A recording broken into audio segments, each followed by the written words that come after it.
Bless your niggas. You're just in time. Another moment more and I would have been dinner. Jordu, red-handed of the Imposter's Lament. Well, formerly of the Imposter's Lament. Something of a lifelong deckhand I am. Picked up cooking in the last few months too. Meat's my speciality. On account of the business here. With the cannibalism. It's a right sorry tale, I'm afraid to say.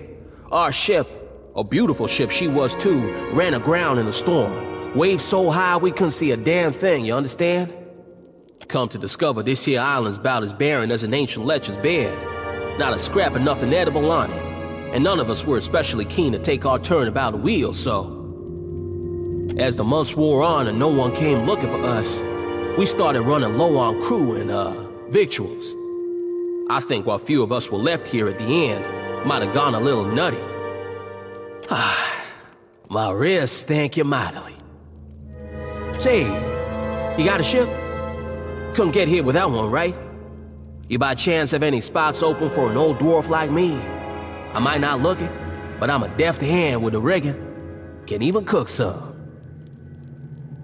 I owe you one, Captain. A death like this, I'm not sure I'll ever be able to repay you. You like stew? I got a great recipe. Flavor's real different, like nothing you ever tasted. I'll make it for you. You know.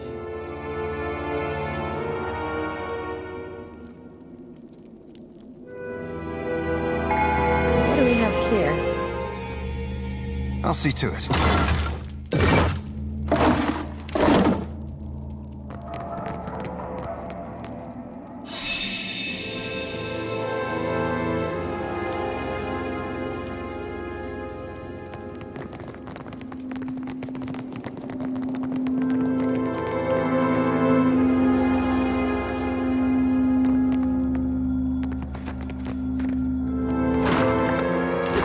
Something with a little more stabbing.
The ring of a bell comes to you on a cold wind.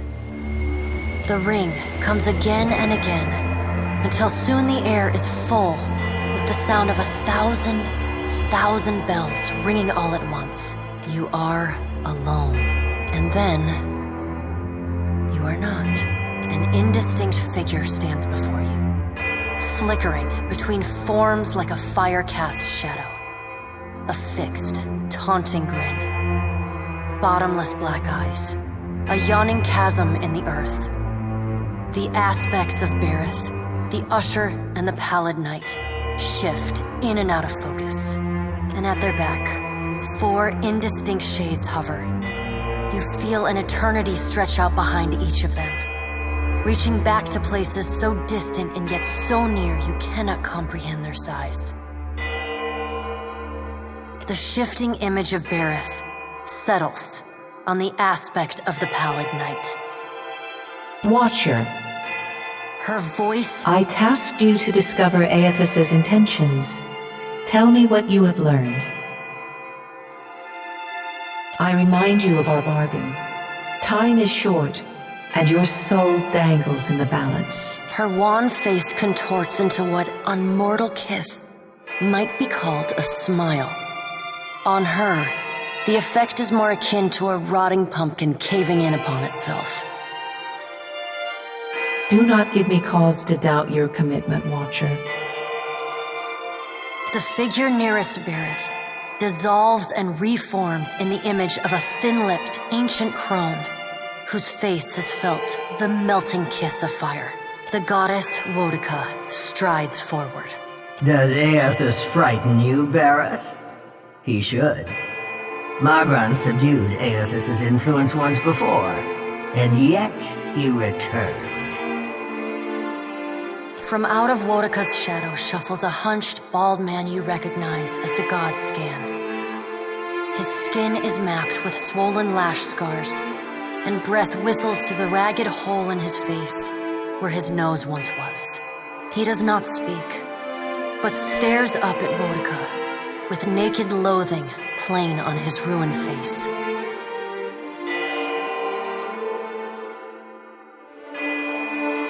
Wodica steeples her long, knob-jointed fingers. We must annihilate Aethys now, before he makes a rash decision we cannot easily annul. She casts a sly look at the Pallid Knight from the corners of her eyes.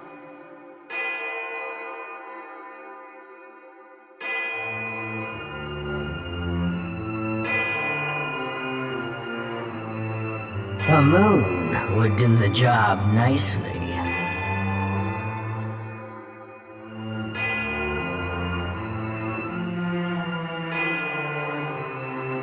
A voice echoes from the shape nearest Berith. The lava is too large to be moved and Kaltha too quick to be caught, even for a god of Wodica's strength and apparent lunacy. The figure beside the aspect of Berith flows forward in a swirling cloud of ash.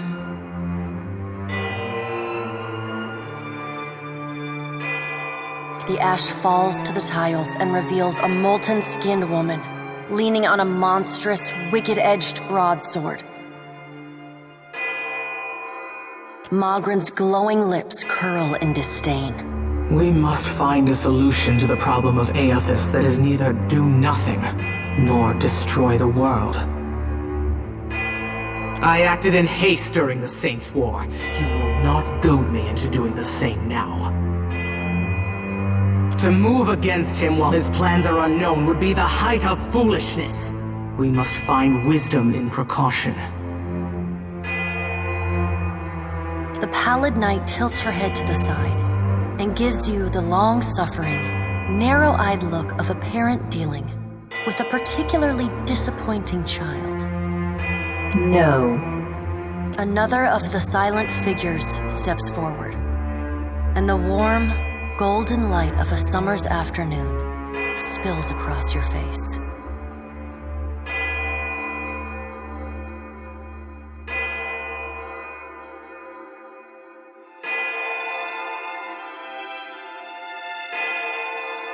Let's all take a deep, calming breath. Perhaps cooler heads will prevail. Behind Helia's words, you hear the soft coo of doves. Aethys has been separated from us for too long. Isn't it possible he intends only to gather enough souls to reclaim his realm in the beyond? He should be welcomed. You look up then into avian eyes. Through them, you see clouds of starlings converge and divide.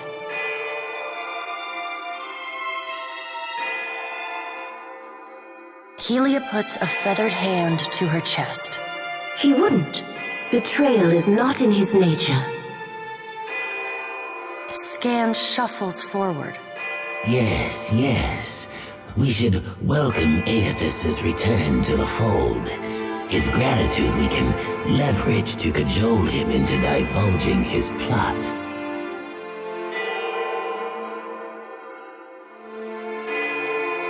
Then, when he believes himself to be in our good graces, we do as Wedica suggests, and crush him into the earth.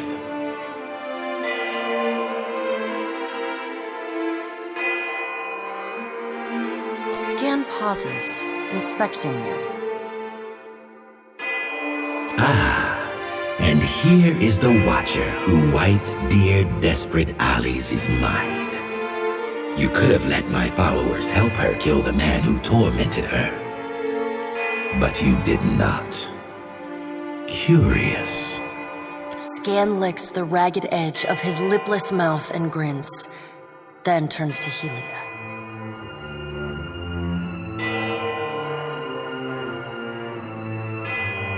I did not expect such a deliciously ruthless idea from you, Helia. I am impressed. Helia's feathered crest stands on end. You wretched little creature.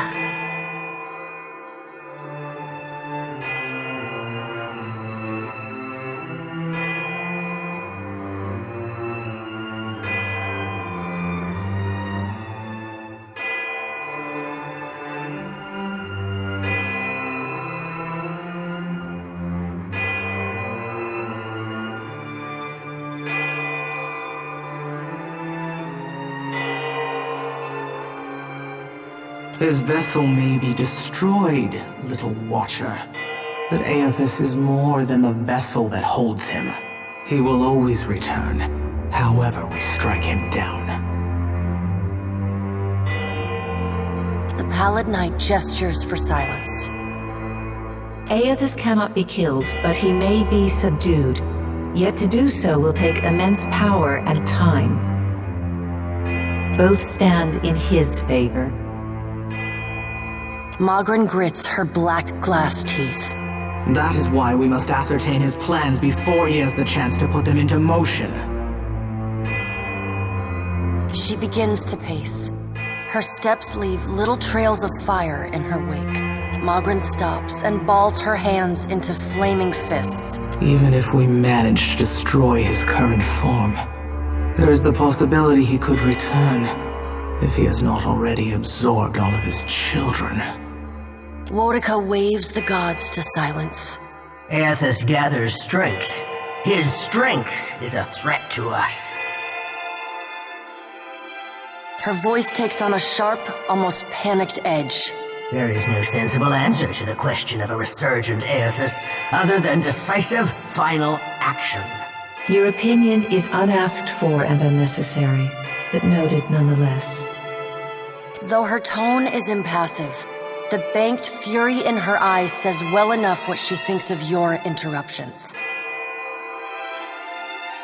We will act when it is appropriate to do so, and not before.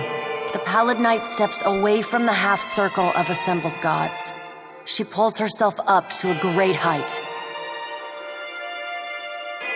The words she speaks next come not from her mouth, but from all around you. Follow him, Watcher. The black of the Pallid Knight's irises expand until her eyes are as dark and cold as the void between stars. She bends down and brings her ghostly face level with your own. Your debt to me remains unpaid. She stares at you, unblinking. Like a needle drawn to a magnet, you are pulled toward her one compulsory step at a time. You blink open your eyes and find yourself on the floor of your ship's cabin, alone.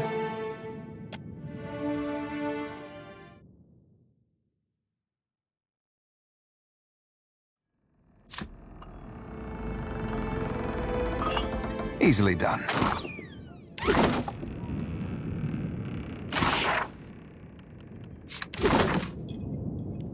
Don't let anyone tell you you're too shrimpy to be a fighter. I was half your age when I started training.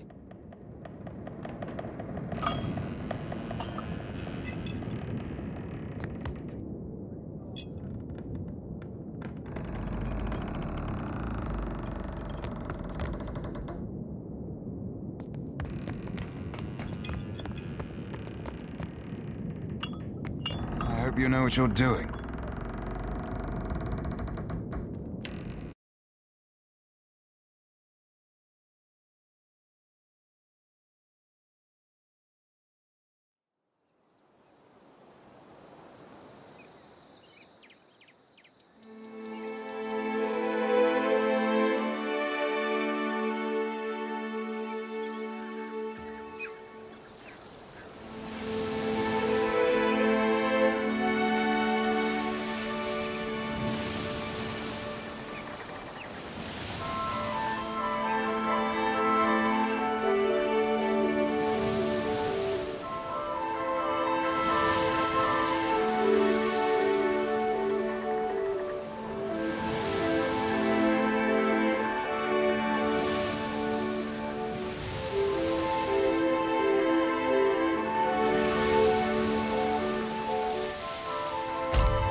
You're far from home, farmer. How did you make it all this way in your little boat? Why do we gotta be farmers just because we're from Deerwood? Are you a farmer? Yeah, but you can't just assume. We got rabble-rousers, too. I'm the harbor master, Kaoha. I must ask your reason for docking in Nekataka. Yes, you do. You can't dock a ship in the harbor and have your run of Queen's Birth without giving me a good reason for docking here. Show them. Show them what you are. This city is full of foreigners looking for luminous Audra. If you want it so badly, get back on your ship and head back out to sea until you have proper business here.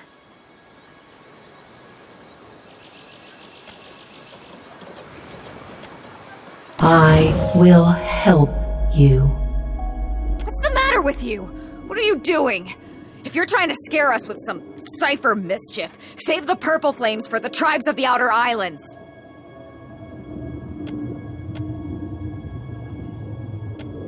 Now. What? What is this?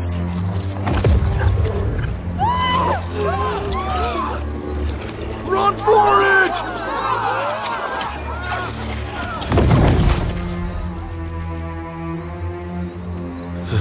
I think I got a ghost up my nose there. That's better. Ah, I see your plan. Yes, nice and quiet.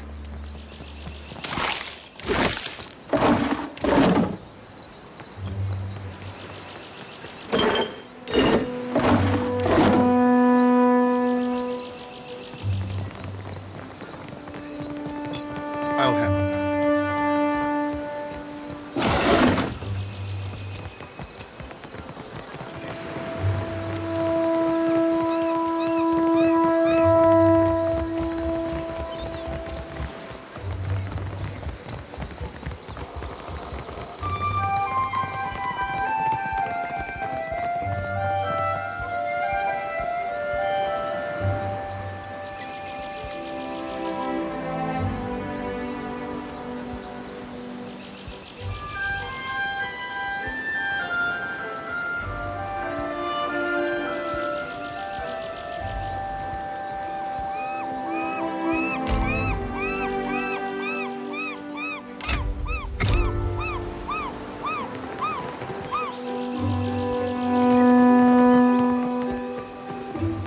Need a fresh jacket or pants? Something more delicate? If you have a frame, I can fit cloth to it without fuss. Take your time. I'll give you space to browse.